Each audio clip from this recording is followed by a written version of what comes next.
So a few days ago, I asked the community here on YouTube, what would you love to know about how to hit your fairways? And it was apparent that there's something that nobody's really telling you when it comes to hitting your hybrids and your fairways.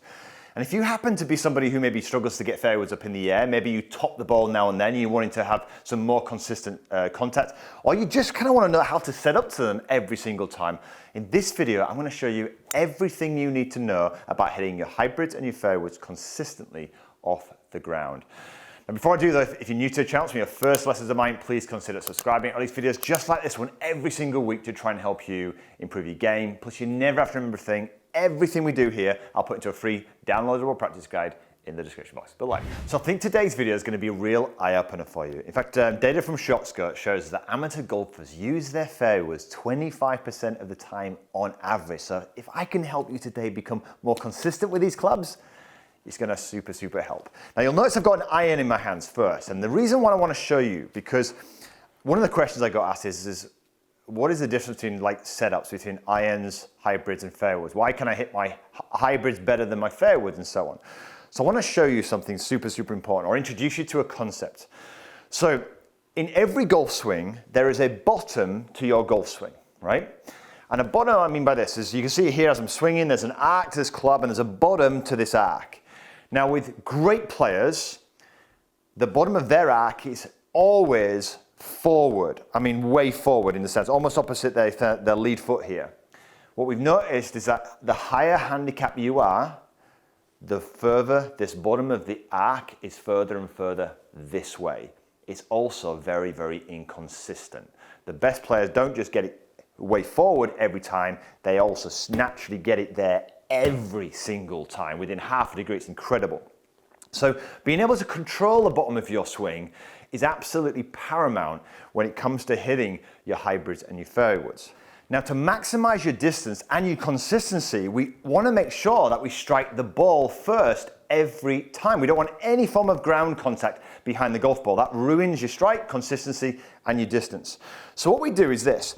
If the bottom of the swing is here, right opposite our lead foot, with an iron what we do is to make sure we hit the ball first, we kind of cheat it a little bit. We don't put the ball there, do we? We move the ball to the middle of our stance. So in theory, we're cheating the system a little bit. By moving it to the middle of our stance, we're increasing the likelihood that we're going to strike the ball first. If the ball was forward in our stance, you can see here, we've more likely, that's reducing the margin of error, we're more likely, we could, if we just move back just a little bit, strike the ground behind the golf ball. So that's why ball position is super important. With irons, we move it to the middle of our stance. But, this is really important, very few people are aware of this. We can do that with irons. You can do that with irons. Because when you move the ball to the middle of your stance, I've got an 8-iron here, what do you notice about the face? It's still pointing to the sky. So if I strike a ball in the middle of my stance, beautiful. The ball's still going to go up in the air, right? Without even thinking. Even though I'm coming down on it, there's enough loft in that club to get the ball airborne. Problem happens, however, if we then grab a 3-wood. In an ideal world, what would we do? We've just said, look, if we can move the ball back in our stance, we increase our margin of error, don't we? Because if the ball's further forward, we're more likely to strike the ground behind the golf ball. So we move the ball to our center of our stance. What's the problem now? There's no loft on the golf club. There's only 15 degrees of loft on a 3-wood. If you move the ball back in your stance like this and have all this shaft lean, suddenly there's no loft. So we don't have the luxury, like an iron, of moving the ball back in our stance. We must therefore have the ball further forward in our stance if you want to hit a 3-wood well. But the problem with that then becomes this. If you don't have control over the bottom of your swing like a tall player, and every so often it starts to drift back like here, you will strike the ground behind the golf ball and you will fat it, you'll top it, you'll thin it. You can see here, look, if my bottom of my swing starts to drift backwards here, I'm now, look, the club's working, look, almost above the ball. There's my top, there's my thin shot. So we don't have the luxury of moving the ball back. So before we work on teaching you how to hit a 3-wood, what I'm going to do is I'm going to go and take a 7-wood. So when I'm developing and helping players get better and better, I think it's a process. And remember, just like irons, loft is your friend. So what I've got now is I've got a 7-wood which has 20 degrees of loft on. Now what I do is I want to help my students increase the margin of error. So what I do is if I can get that ball further back in their stance, I know I'm going to help them more likely strike their fairways better. So rather than have it on the instep here, I've got 7-wood. 7-wood's got more loft on it, so I'm going to move that ball back now another inch or two. Now look, if I move it back in my stance just ahead of centre, I've still got enough loft on that 7-wood to get the ball airborne, and I'm going to increase the chances of you striking the ball brilliantly well. So let's have a look at this in action. So let's hit a 7-wood, and what I'm going to do is I'm going to get the low point here. Make sure by putting the ball position just ahead of center, I now know I've got 7-wood. This ball's still going to come out low because I've almost reduced this 7-wood now to a 3-wood, but it gives me the margin of error. So I can hit this almost like a 3-wood. So take a look at this. What you're going to see, look, is a low point, look, 4.1 inches after the golf ball, carried it 240 yards with a 7-wood, and what it does for me is it gives me and you a massive margin of error. Loft is your friend. So as an amateur golfer, my bet is that you don't have complete control of the bottom of your swing. It moves around a little bit, unlike a tour pro. So if we can kind of bear that in mind and just give you a bit of a helping hand by just moving that ball back, giving you more chance of striking it, that's what loft gives you. 7-woods, 9-woods, even 5-woods you can probably just about get away with. That's what we want to get to first. And look, even for someone like myself, look, 3-wood, we've just said, we have to have the ball forward. It's the only way we can get the ball up in the air. But you therefore need to recognize that if you're going to use 3-wood and the ball's forward, you need to be an expert at controlling the bottom of your swing. So let me show you how you can start to do that. While we're learning this, use loft as your friend. Move the ball back to cater for that, right?